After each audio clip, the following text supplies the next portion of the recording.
politician. It's good to see you again. It's been so long since you've been here. You had me thinking you were dead. How's your taxpayer mansion? How was your... The fun with the National Broadcasting Commission. Mr. Politician, it's good to see you again. It's been so long since you've been here. Mr. Politician, it's good to see you again. It's been so long since you've been here. You had me thinking you were dead. Mr. Politician, it's good to see you again. It's been so long since you've been here. You had me thinking you were dead.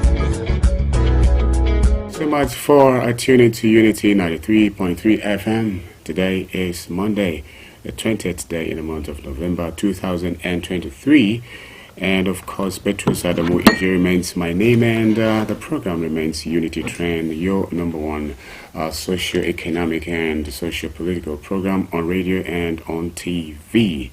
Once again, Petrus Adamu Ije remains my name, your anchor on this lovely program. And so I have in the studio this morning Mr. Shuaibu Duru, an in-house analyst and a political scientist. He'll be saying a very big good morning to you even as you listen and gets to see what we do here. Shuaibu Duru, it's good to have you in the studio, and if you would let me say good morning to you. Well, good morning to you too, Kobe, and I hope you had a very splendid weekend in the village. I understand you spent the weekend over there in the village. I hope it was nice. Every township person should have a village. You know? Well, we all do, Kobe. We all do, and yes. I've not been there in a while, but I think I should be considering that one of these days. Good morning, viewer and listener. Thank you for joining us on Unity Trend this beautiful Monday morning. We look forward to an interesting interaction as usual. You're welcome. All right, thank you. And again, this morning, before we zoom into having what it's meant for this segment of Unity Trend, which of course is review of trending issues as we have them on our national daily, it's good that we talk again and again on the issue of being part of, building peaceful coexistence on the plateau and by extension entire Nigeria and Africa as a continent, and of course the world over. Yes, try to have some peace within so you can extend same to people around you. And now let's talk about keeping just clean. Let's talk about keeping plateau clean. Let's do the needful. And thank you so much. Now let's begin our discussion. And today we begin with politics. And this one is coming on from Daily Trust. It says anger as appeal court. The third governors in opposition parties. 4 days. In 4 days. And so it's a big issue. But of course, it's an issue that affects everyone. And then I want to believe in the same way we have seen during National Assembly with appeal court then, we would also see some calm all around. And Dero, what do we have to say around that? Well, it's a trending one, Kobe, and like the headline actually has it, this is the third governor, of course the appeal court has sacked the third governor in opposition parties in just a matter of 4 days. Of course, I think Thursday or thereabout last week, Governor Lawal Daud Dere of Zamfara State was actually sacked by the appeal court. And then last week, Friday, Governor Abba Kabir Yusuf of Kano State was also, sacked by the appeal court. Of course, he had earlier been sacked by the tribunal. You understand? And then Nasiru Gawuna for the APC was actually declared as the validly, elected governor of the state. But then, not satisfied with the decision of the tribunal, he headed to the appellate court. And unfortunately, and of course fortunately for the APC supporters, he was actually, the decision of the tribunal was actually upheld, by the appeal court. So in essence, he was also sacked by the appeal court. And then yesterday for us, here on the plateau, it was, the same story. The tribunal had earlier upheld the election of Governor Caleb Mutfwang, and then of course, his closest challenger in person of Dr. Lintao Yilwada, who apparently wasn't satisfied with the decision of the tribunal, decided to challenge the decision at the appeal court. And written addresses were adopted sometimes last week Saturday, and then this Sunday, that is yesterday, judgment was actually delivered, apparently in favor of Dr. Nentawe Yilweda, who came second in the election. Now the decision was that Governor Caleb Mutfwang was not validly nominated by a political party, because, like we have always said, anytime we had to talk about issues of the PDP and other parties in Plateau, in Plateau State, the decision of the appeal court was that the party that had sponsored him for the election, in 2023, was actually non-existent in the eyes of the law due to inability to resolve certain issues by way of complying with subsisting court orders, and things like that. This is the issue. And so on that ground, the second runner-up in person of Dr. Yuluoda Goshwe, who had polled 481,370 votes, to come second, second to Caleb Mutfwang, who had polled 525,999 votes. So he was declared, a winner of the election, having come second and having fulfilled all legal requirements according to the panel of justices who actually, delivered judgment on the issue yesterday, and all of that. So this is the issue. So you can actually see, Abba Kabir Yusuf of Kano, Lawal Dawda Dere of Zamfara, and then Caleb Mutfwang of Plateau State have all been sacked, by the appeal court in a matter of 4 days. And you see, it will be, that is a thing of concern, isn't it? Although, like we have always said, yes, the law will always take its course, at the end of the day, the judiciary is the only means by which grievances can actually be channeled, and all of that. But at the same time, while we want to believe that the judiciary has only done its job or discharged its constitutional duty of actually wading in, or intervening in conflict situations and things like that. On the other hand, there has been palpable fear, on the part of opposition parties that the fact that three opposition governors have been sacked in a matter of 4 days might just signal, or might just be indicative of a covert attempt to actually muzzle the voice of opposition, to silence opposition, and probably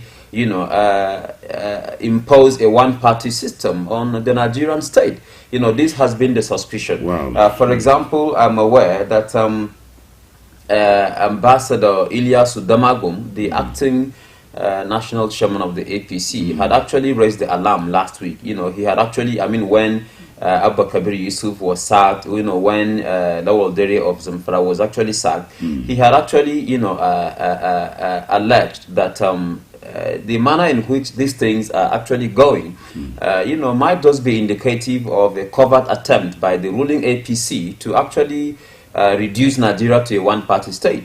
And that is something that is worthy of consideration. In the words of Ambassador Ilyasu Damagum, acting national chairman of the APC. Remember, Atiku also said something like that. Yeah, definitely. Atiku also last week also drew attention to. In fact, Atiku specifically, called on opposition parties to actually, join hands to actually, be able to, to be able to provide some sort of viable opposition to the ruling APC. Because if that is not done, the country might just degenerate into a one-party state, and that would not actually be, favorable. It will not be palatable. It will not all go well for the political future of the country and things like that. This is the issue, and so I think that the PDP is actually right to to allege that something might just be happening behind the scene. Although, like I have said, we want to believe that the judiciary has only done its job, you understand. But you see, it is also, natural, of the opposition parties to begin to worry, you understand, because like we have said, the third, this is the third governor who has been sacked in a matter, of 4 days, and and things like that. Now, at this point in time, it is difficult to actually say what specifically is happening. But of course, as analysts, as citizens who have been following development on these issues and things like that, we can only base our assessments, our evaluations, our analysis, on what we have been able to access information-wise and things like that. As far as Plateau is concerned, yes, we're quite aware that there are internal issues that the party has actually failed to address. You understand, and we also do know that based on what we have seen, that there are court orders that the party has actually failed to comply with, based on the information that we do have. Although the PDP has countered that by way of insisting that look, we have actually complied with this particular court order, by Justice Gang, by Justice Isha Kukunda, you understand, to actually go and do a repeat Congress to produce valid executive officials for the PDP and things like that. This is the issue, and on that same ground they have actually argued their case in the appeal court, in the appeal court, and all of that. But at the same time, majority of citizens on the plateau are now tempted to feel that there might just be something that the PDP has failed to do, you understand, and things like that, which might just be why some of these things are actually happening. This is the issue. Now, it is not for us to say the PDP has or has not did or did not comply with that subsisting court order of Justice Gang, of Justice Isha Kukunda, and things like that. It's not for us to say, but whichever way you look at it, there might just be a sign that something doesn't seem well, in the PDP and things like that. And then in the case of Kano, for example, yes, what the tribunal had actually said when sacking, Governor Abba Kabir Yusuf was that, Abba Kabir Yusuf, was not even a member of the NNPP as at the time of the elections is it in March or February? Yeah, I think in March, that he was not even a member of the NNPP. So these are nomination issues and things like that. And then, of course, in the case of Zamfara, what the appeal court had held was that, the election itself was in fact inconclusive, and thereby ordered a rerun in 3 local governments in the state and things like that. So you can actually see these are actually the issues. Now, whether there are some political factors that might have interfered with these judgments as far as these 3 states are concerned is not for us to say, because we don't know what might be happening. But I think the fact that the PDP is raising the alarm is also something that we actually welcome, you understand, because it is good for the APC to actually raise eyebrows if it feels that something is not being done well. And if it is true that the APC is trying to sort of silence opposition and actually impose a one-party, impose a one-party system on the Nigerian state. We will say that it's something that is democratically and politically dangerous, and which actually should not be done. This is the issue. And then again, having said that, I'm aware also that when the PDP held sway as the ruling party in the state, in Nigeria, especially under Obasanjo, a lot of retrogressive tendencies, a lot of anti-democratic practices actually, were the order of the day. You understand? I'm aware that the elections that happened in 2003 and 2007, were literally a sham, because opposition parties were literally silenced, and only the PDP produced candidates in virtually, everywhere in the country. This is the issue. So that is what actually happens when you have a particular political party, being, the ruling party and things like that. But that should not actually be. I think that at the end of the day could be, you can't even have a viable democracy without a viable opposition. You understand? And if it is true that the APC is trying to, use some underhand measures to silence opposition and things like that, I will say that the APC might just be digging its own grave. We saw what happened in 2015, when there was no viable opposition to actually stand up to the PDP. As a result of that, there were dictatorial and despotic tendencies, as a result of which the PDP made very fatal and costly mistakes that actually caused it to lose the elections in 2015. You understand? This is the issue. So I think that we should allow our democracy to flourish. We should allow democracy to work. We should allow parties to actually be able to hold sway in places where they believe that they actually have the prospect to do that. Yes, of course, we should allow democracy to flourish, and whatever it is that we have at the moment, there is no reason to undermine the integrity of the judiciary. And so at this point, we just go straight to see this one from Vanguard. It says, Supreme Court rumble in judiciary over nomination of justices. We have but just 9 minutes to go on this. And the next headline would be, state the government opens a security vaults account with the CBN. I think we'll just start with the Supreme Court rumbling and judiciary over nomination of justices. Doro, what do you think? We just finished talking about the law, the judiciary, the court, and what have you, and of this a similar issue is actually coming up, although it has nothing to do with elections this time around. Some 22 justices have been nominated for Supreme Court appointments, and it appears that some partisan or political tendencies are trying to interfere with the appointment processes.